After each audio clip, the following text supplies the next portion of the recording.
दर्शकवृन्द नमस्कार।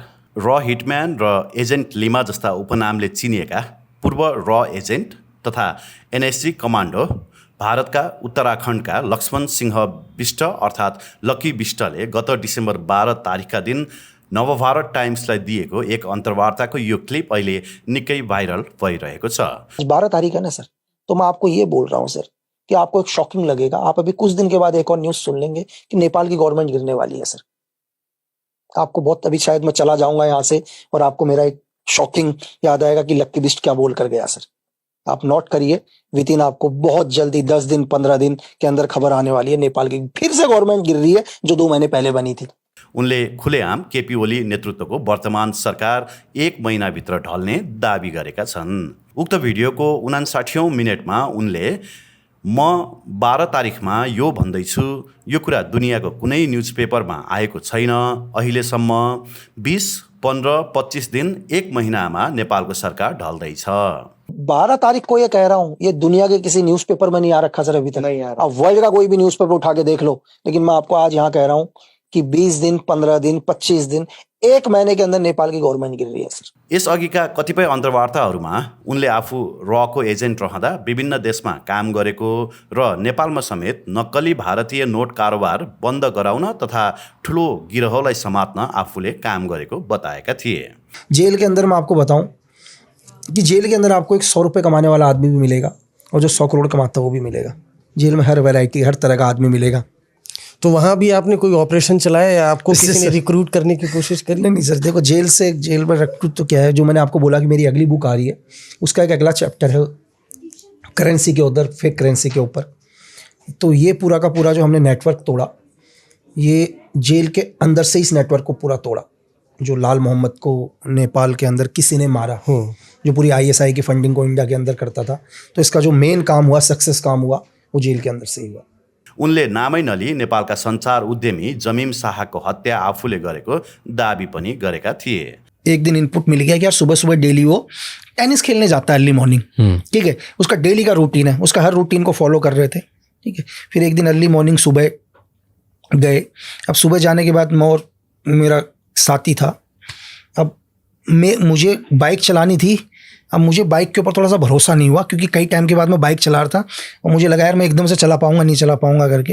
तो देन मेरा जो भी एक साथी दूसरा वहाँ पर था, यार मैंने कहा मैं पीछे बैठता हूँ, तू बाइक चला। तो रैंडमली हम गए उधर पर अर्ली मॉर्निंग, सेम टाइम वो निकला वहाँ से, उसको एलिमिनेट किया।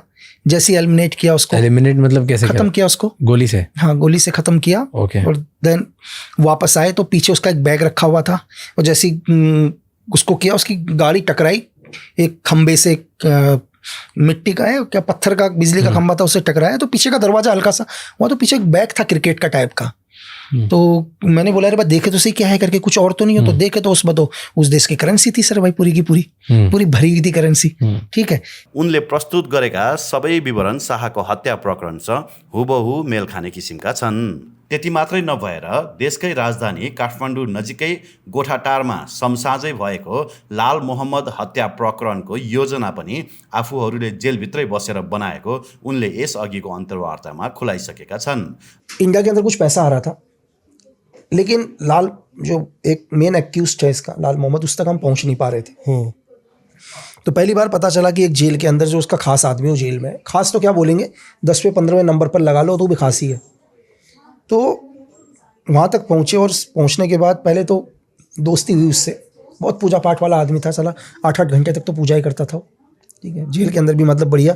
तो कई बार मुझे तो देख के लगता था यार कि ये लोग इतना पूजा अगर भारी कर लेते तो जेल में तो कभी आना ही नहीं पड़ता। तो पहले तो उसने डिले किया यार कि मैं कोई जाली करेंसी का काम नहीं करता, ऐसी पुलिस ने ब्लेम लगा दिया ऐसी। अरे तो पुलिस यार ब्लेम लगाएगी, एक करेंसी के बदले 2-3 करेंसी देगी, लाख जाली करेंसी थोड़ी ना देगी। तो थोड़े दिन के अंदर ब्रेन वॉश करके उसको समझा दिया और वो रेडी हो गया साथ में काम करने के लिए, ठीक है। तो हमारे जो भी मेरे टीम के जो नीचे के लोग थे, हमने कहा ठीक है, एक डील होगी नेपाल के अंदर, तुम लोग नेपाल से करेंसी लेकर आओ करके। तो जो जेल के अंदर हमारा जो दोस्त था उसने बताया कि मैं कॉन्ट्रैक्ट दे रहा हूँ, तुम उससे करेंसी ले लेना करके। और उसको हमने उसका प्रॉफिट किया, तुझे 10-15% तेरे को हम शेयर कर देंगे करके। तेरे को, उसको ये नहीं पता कि मैं सीक्रेट सर्विस के लिए ही है करके। तो जो भी हमारा बंदा डील करने गया और वहाँ से पैसे लेकर आया और हमने उस पैसे को चेक किया तो फीचर्स उसके टोटल ISI के फीचर्स थे कि ये पैसा पाकिस्तान की करेंसी है जो पाकिस्तान बना रही है, क्योंकि उसकी ऑलरेडी हमारे पास उसके पहले ब्लूप्रिंट हमारे पास थे उस नोट के। तो हमने मैच किया तो सेम पैसा वही निकला, तो कंफर्म हो गया कि ये पैसा वहीं से आ रहा है करके।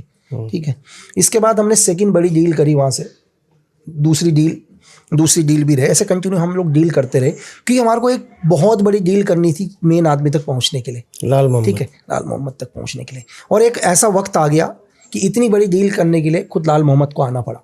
ठीक है, तो फिर इसको ख़त्म किया ताकि इस पूरी जाली करेंसी का नेटवर्क को तोड़ा जा सके। लाल मोहम्मद नेक्सससँगै जोडिएका र यस्तै लामो समय जेल बसेर छुटेका युनुस अन्सारी 10 जेठ 2076 रहस्यमय तरिकाले 35 लाख भारतीय रुपियाँ सहित पक्राउ परेका थिए। उनी बाहिरभन्दा जेलभित्रै आफू सुरक्षित रहेको ठानेर पक्राउ पर्ने बाटो रोजेको हुन सक्ने विश्लेषण समेत गरिन्छ। लकी बिष्टले अन्तर्वार्तामा ISSको शक्तिशाली मान्छेलाई नेपाल बोलाएर नेपालबाट भारत लगिएको पनि खुलासा गरेका छन्, तर यो कहिलेको घटना हो भनेर उनले खुलाएका छैनन्। एक धरती के अंदर एक ऑपरेशन चलाना है सर, और इसमें सबसे मुश्किल चीज क्या है कि हमारे को एक ऐसे आदमी को उसके देश से बुलाना है सर। सबसे मुश्किल है कि किसी एक राजा को आप उसके राज्य से निकाल के ला रहे हो। इस ऑपरेशन के अंदर क्या था कि हमारे को एक बहुत पावरफुल आदमी, एक ISI का बहुत पावरफुल आदमी, कैसे भी करके कुछ ऐसा करो कि ये नेपाल की धरती में आए। और ऐसा नहीं कि नेपाल हमारे पास है सर, दूसरा चैलेंज क्या है कि उसको नेपाल से भी निकालना, उधर से भी निकालना। एक तो 2 डेंजर, पहला डेंजर उसको पाकिस्तान से लेके आना, लेके आना, फिर उसको इस धरती से लेके जाना। और इस चीज के लिए क्या है, आपकी पूरी टीम किसी विदेशी धरती के ऊपर है सर। पाकिस्तानका अवकाश प्राप्त लेफ्टिनेन्ट कर्नेल मोहम्मद हबीब जाहिर रोजगारीका लागि अन्तर्वार्ता दिन भनेर नेपाल आएपछि बुद्धविहारको विमान चढेर काठमाडौँबाट लुम्बिनीसम्म गएको र त्यहाँबाट अचानक सम्पर्कविहीन भएको धेरै वर्ष बितिसकेको छ। अहिलेसम्म पनि उनको कुनै अत्तोपत्तो लागेको छैन। कतै लक्कीले दाबी गरेको अपरेसन तिनै पाकिस्तानी लेफ्टिनेन्ट कर्नेलको त होइन भन्ने पनि प्रश्न तेर्सिएको छ। अझ डरलाग्दो पक्ष त के छ भने उक्त अन्तर्वार्ताको शीर्षकमै भारतका लागि चाइना र पाकिस्तान भन्दा पनि खतरनाक देश नेपाल भनेर लेखिएको छ। नेपालमा विश्वभरका गुप्तचर एजेन्सीको चलखेल हुने हुँदा भारतका लागि खतरा भएको लकी बिष्टको दाबी छ। अगर मुझे ये लगता है कि इस दुनिया में अगर किसी स्टेट के अंदर या किसी मतलब अपने बगल में कि सबसे ज्यादा एजेंसी का इन्वॉल्वमेंट कहां पर है, तो मैं कहूँगा मुझे सबसे खतरनाक नेपाल लगता है यार सर।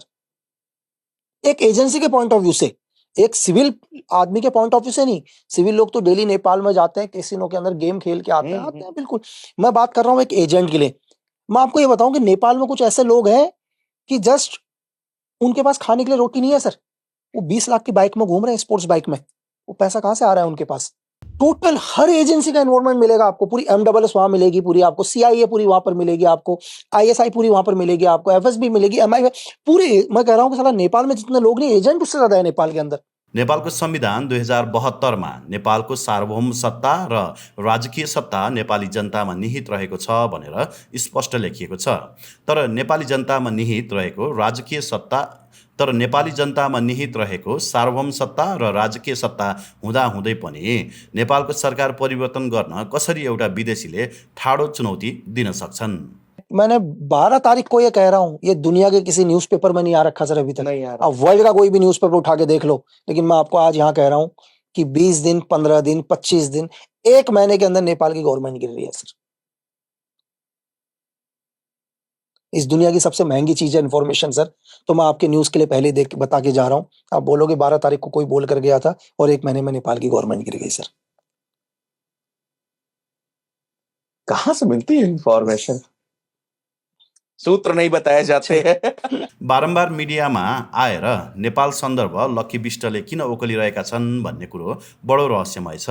खुफिया संयन्त्रहरूले गर्ने गोप्य मिसनको यसरी पर्दाफास गर्दा भारतीय खुफिया संयन्त्र रले अहिलेसम्म किन कारबाही गरिरहेको छैन र नेपालले समेत आफ्ना नागरिकहरूको खुलेआम हत्या गरेको बताइरहँदा अहिलेसम्म किन स्पष्टीकरण सोध्ने हिम्मत समेत गरेको छैन, बडो उदेक लाग्दो छ। हामीसँग हाम्रा आन्तरिक मतभेदहरू धेरै होलान्। असमझदारीहरू धेरै होलान्, तर नेपालको संविधानले नै सार्वभौम सत्ता र राजकीय सत्ता नेपाली जनतामा निहित रहेको सुनिश्चितता गरिसकेको खण्डमा पनि नेपालको सरकार ढल्दैछ भनेर अर्को देशको मान्छेले खुलेआम चेतावनी दिँदा हाम्रो आन्तरिक मामिलामा किन हस्तक्षेप गर्छौँ भनेर हामीले विरोध गर्नै पर्छ। कसैलाई देउबा मन नपर्ला, कसैलाई ओली मन नपर्ला, कसैलाई प्रचण्ड मन नपर्ला, यी सबै हाम्रा आन्तरिक मामिला हुन्। हाम्रो आन्तरिक मामिलामा सधैँ वैदेशिक हस्तक्षेपलाई यसरी चुप लागेर हेरेर बस्नु चाहिँ सचेत नागरिकको हिसाबले पक्कै शोभा दिँदैन। यस्ता प्रवृत्तिको डटेर विरोध गरौँ।